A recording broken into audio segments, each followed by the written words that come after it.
مرد پشاوری چپل طرز کی کھیڑی پہنتے ہیں۔ مردوں میں سر ڈھانپنے کا کلچر ہے جس کے لیے عموماً ٹوپی کا استعمال کیا جاتا ہے۔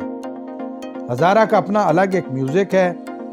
ہزارہ تہذیب کے گیت بالخصوص مائیے یہاں کی تقریبات کا لازمی حصہ ہیں۔ ہزارہ کے باسی اپنے آپ کو ہزارے وال کہلاتے ہیں۔ ہزارہ میں جدون، سواتی، عباسی، آوان، تنولی، اخون، کھوکھر، قریشی، ترک اور یوسف زئی قبائل آباد ہیں۔ اس خطے میں سکھوں کی آمد پر انہیں ایک طرف شدید مزاحمت کا سامنا کرنا پڑا تو دوسری طرف مختلف قبائل بھی باہمی دست و گریبان رہے۔ ریاست ام کے سردار نے اپنے قبیلہ کے لوگوں کو زمینوں کی ملکیت کے حق سے محروم کر دیا اور سرداری کی جنگ میں 2 پال سردار مارے گئے۔ سواتی اور جدون سرداری کی جنگ میں باہم دست و گریبان رہے۔ ادھر جدون قبیلہ نے ولا زاکوں کو بگرا کے علاقے سے بے دخل کر دیا۔ ہاشم خان ترک نے کمال خان کو قتل کر دیا جو کہ سردار محمد خان ترین کا دوست تھا۔ ہاشم خان ترک نے راولپنڈی کے سکھ گورنر مکھن سنگھ کو ہزارہ پر حملہ کرنے کی دعوت دی۔ مقامی لوگوں نے سکھوں کے خلاف بھرپور مزاحمت کی جس میں ہزاروں فوجیوں کے ساتھ ساتھ مکھن سنگھ، دیوان رام دیال اور امر سنگھ مجیٹھا مارے گئے۔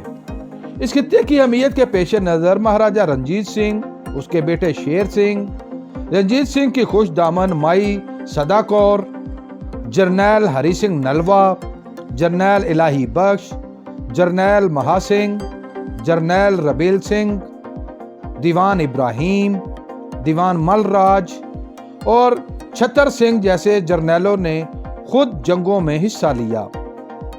سکھوں نے 31 سال تک ہزارہ پر حکومت کی۔ آخر 29 مارچ سن 1849 عیسوی کو سکھ راج کا سورج غروب ہو گیا۔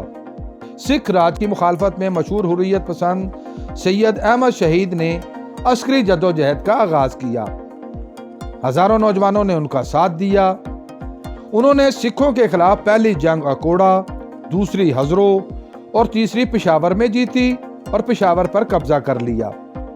تیسرا مارکا مانسیرا کے علاقے بالا کوٹ میں ہوا جس میں سکھوں کو فتح حاصل ہوئی اور سید احمد اور سید اسماعیل ساتھیوں سمیت شہید ہو گئے۔ ان کے مزارات بالا کوٹ میں موجود ہیں۔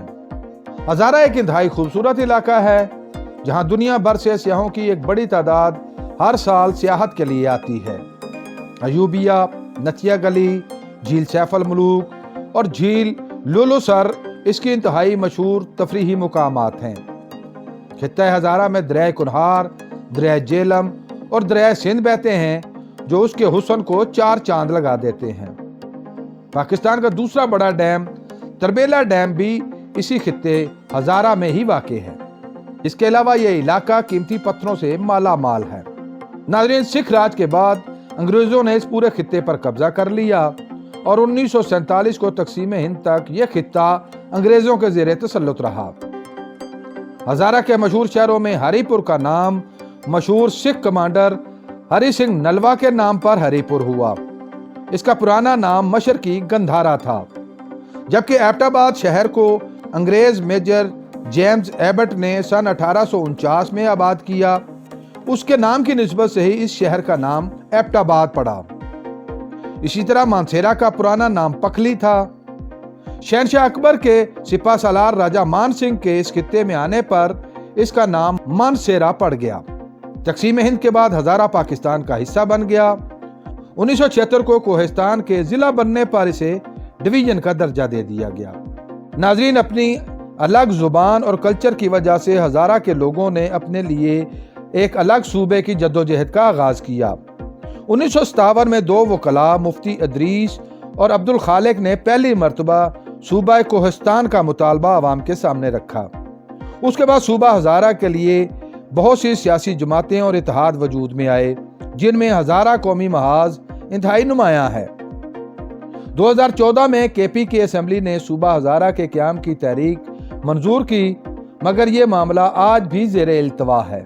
خطہ ہزارہ سے تعلق رکھنے والی بہت سی شخصیات نے زمانے میں نام پایا، جن میں سابق صدر ایوب خان، آزادی پسند لیڈر جلال بابا، مفتی منیب الرحمان، صوبہ ہزارہ تحریک کے قائد بابا حیدر زمان، سپریم کورٹ کے جج justice Bashir Ahmad Jahangiri, air marshal Asghar Khan, شاعر Qateel Shifai, chief of air staff Anwar Shamim, اداکار افضل خان المعروف جان ریمبو، وزیر اعلیٰ کے پی کے اقبال خان جدون، وفاقی وزیر امان اللہ خان جدون، ڈپٹی اسپیکر قومی اسمبلی مرتضیٰ جاوید عباسی، سیاستدان گوہر ایوب، سیاستدان اعظم سواتی، سابق الیکشن کمشنر سردار رضا خان، بھارتی مصنف ساگر سرحدی، کرکٹر یاسر حمید، بھارتی جرنیل پریم ناتھ ہون، صحافی ریحام خان،